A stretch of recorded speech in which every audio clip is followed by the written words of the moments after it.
Hello, what's up? I'm Joey. Today we'll be speaking with a producer. He's been a friend of mine for quite some time. He's been a good friend of ICRT's for quite some time. And seeing as this is an interview series powered by Taiwan's only all-English radio station, ICRT, as well as all-English streaming platform, TaiwanPlus, he's someone that we must speak with today. It's Victor Lau. What's up? Hi, Joey. How's it going? Been so long. Yeah, it's been quite a few years. You've been busy with the new agency, record label. Yes. And of course with the little ones at home. Yes. And same over here. How's that going, by the way? How old is the little one now? The little ones, the older one is 3.5. Yeah. The younger one is almost 2. Okay. So they are a handful. Yeah, for sure. But very adorable, very rewarding. Yes. So, of course, aside from family, you've also been focusing on producing for a lot of artists out there. Now, the record label that you work with is called Uptown Music. Now, is this your label or is it a sort of a team effort? It's in partnership with KK Farm. Yeah. So that's affiliated with KK Box. So they kind of started like a investment arm to kind of develop more, I guess, I wouldn't say indie because most of the stuff we do is still pretty mainstream pop, but more independent, where the producer and the artist gets to kind of operate on their own. We get to have basically more say compared to, at a major record label where there's still a lot of different layers you have to peel before you can actually do something. So not that that's a bad thing or a good thing, just a different thing. But the way we've been operating is basically I'm the producer and I'm the boss, I guess. Yeah. And we have the artists and the management, and it's just a few people in our company, and we basically just run everything. So that's kind of the setup. Yeah. This mode of business or this kind of structure is starting to become pretty commonplace now, right? Yes. Whereas you don't ask artists, for example, to sign 10 years of their life to a certain organization. Instead, you just kind of make one-offs, singles or albums, and then you kind of, is it case-by-case contract? Is that how it works? I would still like to sign as long as possible. Not 10 years, because that's a lot of commitment. Yeah, it is. That's a lot of pressure for the label and the producer, myself. Mm-hmm. But I think, especially if it's a brand new artist, it still takes time to develop somebody. You figure, it takes at least a couple years to get an artist up and running. Yeah. And it takes a couple years for them to really be in the industry. And if you sign a 5-6 year deal, it's really only a couple years for them to make that money back that you've invested previous to that. So I think, a lot of the artists feels like they would feel like, oh my gosh, 5-6 years, that's such a long time. But if you think about it from, what I just said, 5-6 years, it's almost like the minimum. That's true. If I'm going to sign somebody, I'm pretty confident that I kind of know what to do with them, at least within a 2-3 year time frame. So not 10 years. From absolutely independent artists like Lil Nas X, someone who started on his own platform.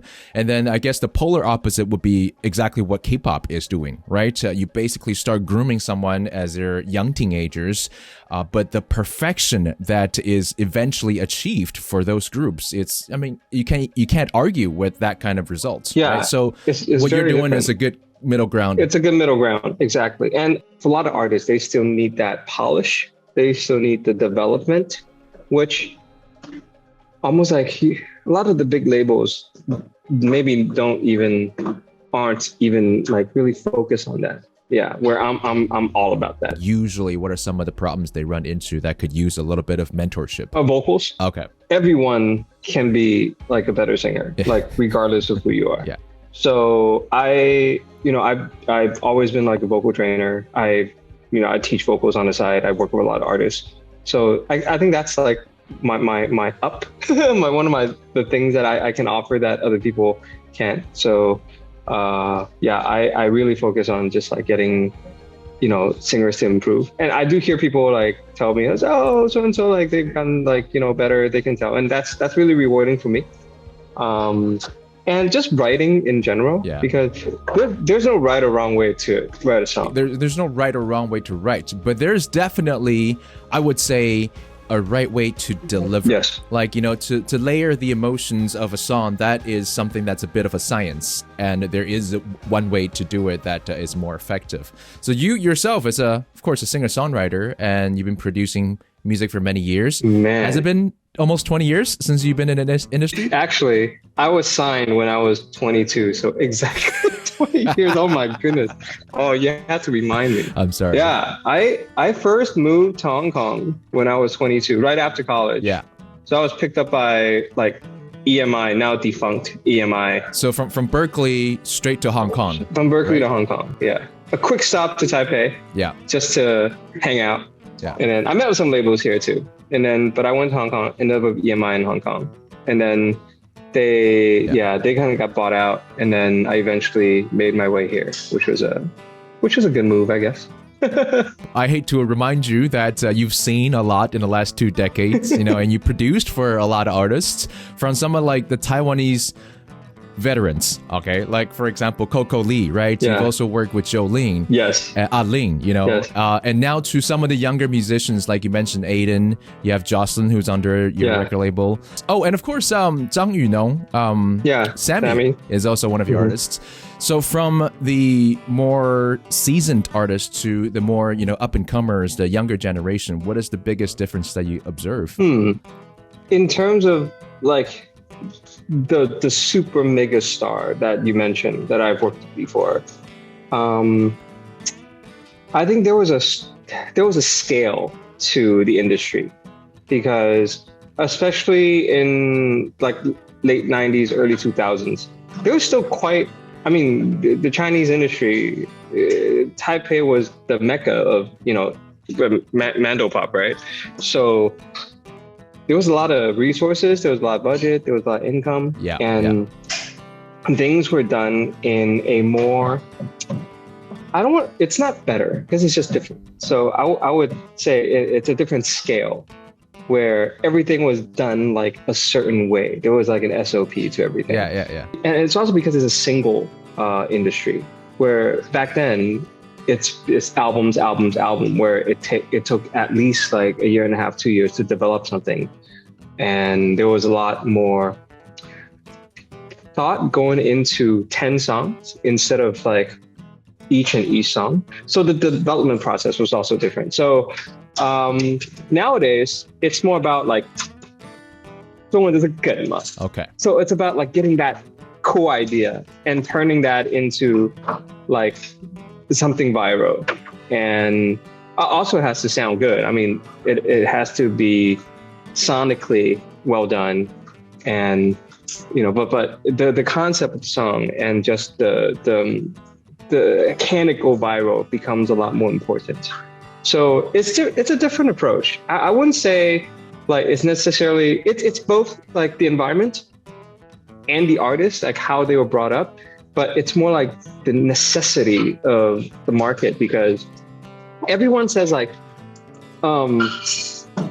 why are we doing albums when only like 2 or 3 of the singles are gonna be really get heard on streaming? Which is still true back in the day, but most of the fans, when they buy an album, they sit down and like they really listen to the album. Yeah. But nowadays it's like, oh, we just listen to playlists.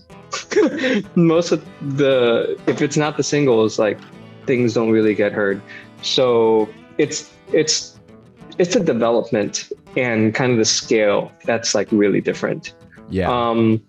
Again, it's not good or bad, but I kind of like the excitement of like, you got to put something out every like month or so, where you got to keep up with whatever's going on, versus like, oh, okay, let me we have 2 years time to put out something like very grand and amazing. But nowadays the problem with that is, if you take that 1.5, 2 years, like whatever you thought of like back then, it might not even work like by the time you're releasing it. So I think that's the biggest difference. Yeah. Yeah, you're right. If you go for a year or two projects, a lot of the things won't be at least trending and certainly won't be hits anymore if you wait that long. Yes. Now, one of the toughest part about your job is to make sure that when you create something for an artist, that it does help the brand and it becomes successful, at least as you use the word viral, at least on the internet, it gets enough exposure. So that also comes with the territory of having to figure out the algorithm game. How does YouTube promote certain things better? How does Spotify, KKBox promote certain things better?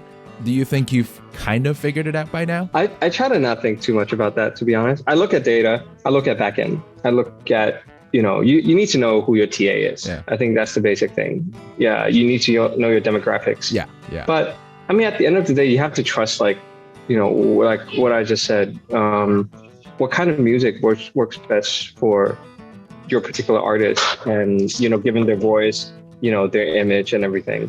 So I think the one thing I'm always encouraging like my artists to do is the engagement part, because that's really a personality thing. Yeah.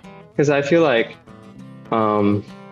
for someone like I'm just going to throw it out there, like for someone like Sammy, who's a little bit more, she grew up in Taiwan.